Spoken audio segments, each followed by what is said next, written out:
Hello everyone, Scott here. I just got out of Hyena Road 2 days ago. Yeah, went on Friday night to see Hyena Road, the new Paul Gross war movie. It's a Canadian war movie. It is from the director of Passchendaele, a World War I Canadian war movie, from the director of Gunless, a comedy western Canadian movie, and Men with Brooms, a Canadian curling movie. It's kind of Canadian. Hyena Road is about Canadian soldiers in Afghanistan dealing with the Taliban. It's not exactly a curling movie, but it's a very Canadian thing, and he wants to make sure people know about this. Also, Paul Gross is the Mountie from Due South. Probably recognize him now. He's awesome. He's funny. He's serious. He is a great director, a great writer. I think he's a co-writer on his movies, but this one, Americans probably have no idea what I'm talking about for this movie, and I've tried to find American box office stuff. If you follow my box office show, I wanted to find what it actually came up with, but this movie is Paul Gross's latest, as I mentioned, but because of that, he actually went on an American-style publicity tour for it, with the actors going to local news stations and everything, and just interviews with everyone to get awareness of this movie out there. It released on Canadian Thanksgiving weekend, which is usually a soft American release weekend, so there wasn't much competition. Pan of 15 million proved that. And really, 125 screens was it. Now, remember, Canada's a lot smaller, and our big theaters aren't as many.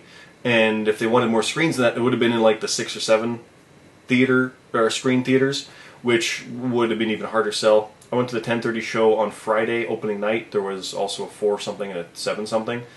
There was maybe a dozen people in there when we got there, and it probably filled up 20, 25. It wasn't much. We also had it in our AVX theater, which is our big fancy screen.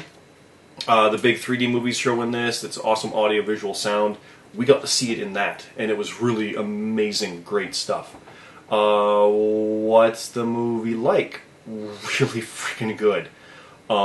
It's a hard one to describe, but it's at the same time, I knew it would be different because it's a Canadian movie. It's not Hollywood trappings. It doesn't hold back. Not to say that American movies don't. It is as independent as you could, but it's a Canadian studio movie, whatever.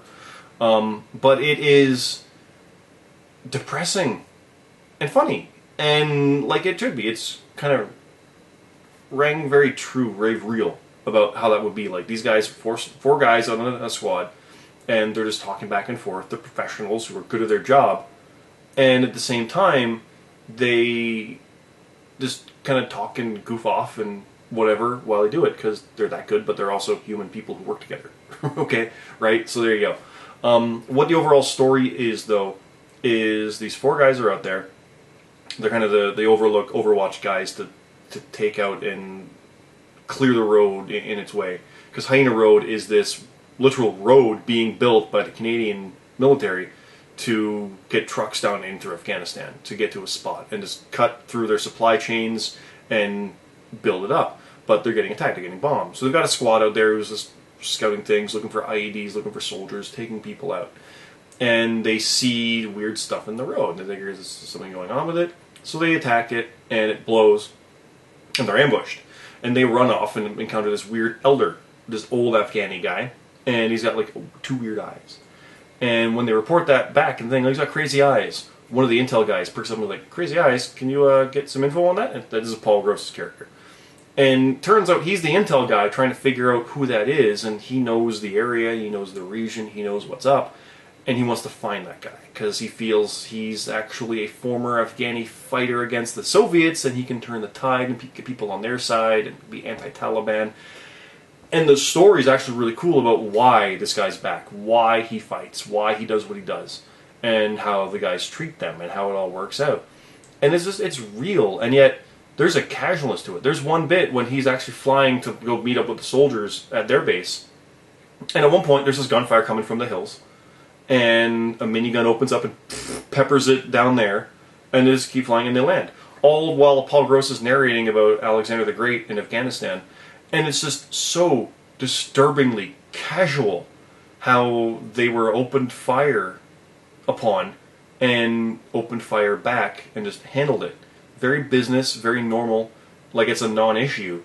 And yet, forgive me for saying this as a Canadian, but an American movie would have turned that incident into a nail-biting, edge-of-your-seat moment with tense music, and oh my god, are they going to make it? We're being shot on. Oh god.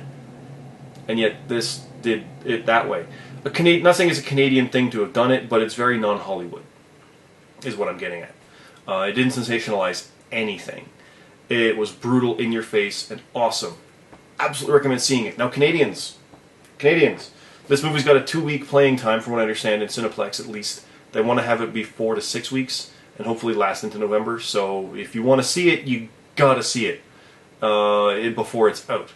In America, I have no idea what the release is. I've been trying to find on IMDb, Box Office Mojo, Rotten Tomatoes. Nothing has it. I can't even find on the Canadian sites for box office results because it's Canadian Thanksgiving and we're closed on Monday kind of stuff. So I don't know.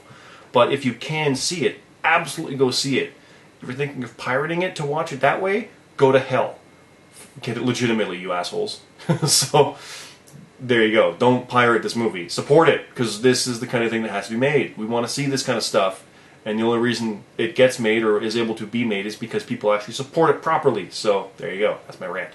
I have no idea what the DVD or Blu-ray release schedule is going to be like. Probably going to be through Maple or VVS up here. They're the two main Canadian companies, it seems, that took over from Alliance.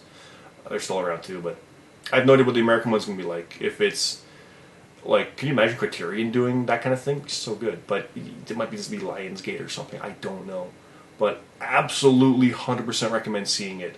Is it a fun popcorn flick? No. Is it depressing? Yeah. Is it a fun, enjoyable watch? Yeah. That's the weird part about it. Like, it's like stuff is escalating properly and has that moment of, oh yeah. Like, you're invested, you're into it, you're in with it. So, easy recommendation, 100%. Absolutely go see it. Go see Hyena Road if you can. And then when you can get it other ways, do it that way. Legitimately. But that's it. That's the box. That's not the box office. That's the box office. Recorded that too. That's Hyperbole. And the next one that I'm probably going to be seeing, there's Paranormal Activity, the Ghost Dimension that's coming up. Scout's Guide to the Zombie Apocalypse is coming up. And I got to see The Martian. I really want to see that. I was supposed to go last week, but didn't. So, kind of bummed I never got to see that in the AVX. We only have the one, and Hyena Road kicked it out. Can you imagine how cool that is? Hyena Road knocked Martian out, and Martian made $37 million this weekend in week 2. So you'd think it would still be there, but Hyena Road had that commitment to be there. That's awesome. Pan didn't get it. Hotel Transylvania didn't get it. Hyena Road did. Yeah. But anyway, that's it. Stay tuned for the next one. Just watch box office every week. And in the meantime, see you next time.